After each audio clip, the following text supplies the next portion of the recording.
Hello বন্ধুরা, welcome on my YouTube channel the celebrity facts. Bharat ও বাংলাদেশের মধ্যে যে টি-20 সিরিজ আয়োজিত হবার কথা ছিল গত 6 অক্টোবর, সেটি অনুষ্ঠিত হয়েছিল গোয়ালিয়র ক্রিকেট স্টেডিয়ামে। এটি ছিল সিরিজের প্রথম ম্যাচ। আর এই প্রথম ম্যাচে ভারত বাংলাদেশকে একদম নাকে দড়ি দিয়ে ঘোরানোর মতন হারিয়েছে। এই ম্যাচে ভারতের কাছে বাংলাদেশকে দেখে মনে হচ্ছিল দুধ ভাত।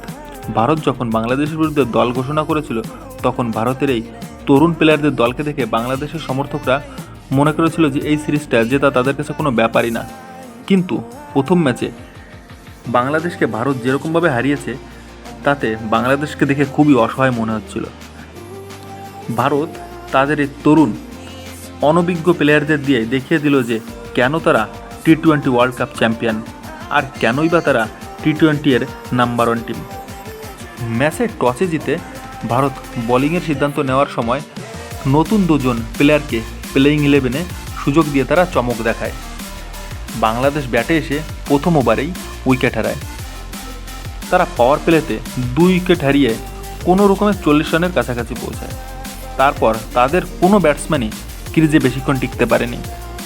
60 রানের মধ্যে 5 উইকেট পড়ার পর তাদের ক্যাপ্টেন নাজমুল হোসেন শান্ত ও মেহেদী হাসান মিরাজ একটি ছোট্ট পার্টনারশিপ গড়ে তোলার চেষ্টা করে, কিন্তু তারাও বেশিক্ষণ টিকে থাকতে পারেনি।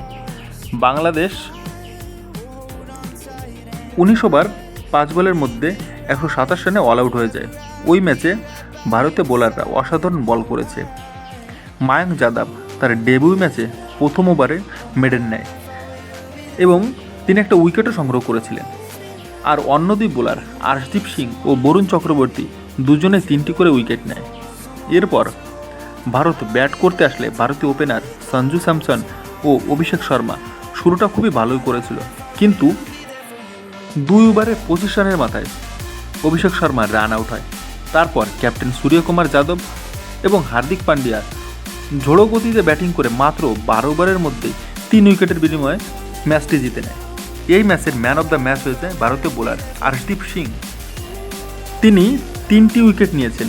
অন্যদিকে বরুণ চক্রবর্তী 2021 সালের টি-20 ওয়ার্ল্ড কাপের পর 3 বছর পর আবার দলে জায়গা পেলেন এবং সুযোগ পেয়ে প্রথম ম্যাচে তিনি তার অসাধারণ স্পেলে 3টি উইকেট নিয়েছেন।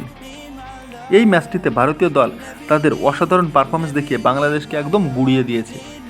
ভারত ও বাংলাদেশের পরবর্তী ম্যাচ আগামী 9 অক্টোবর।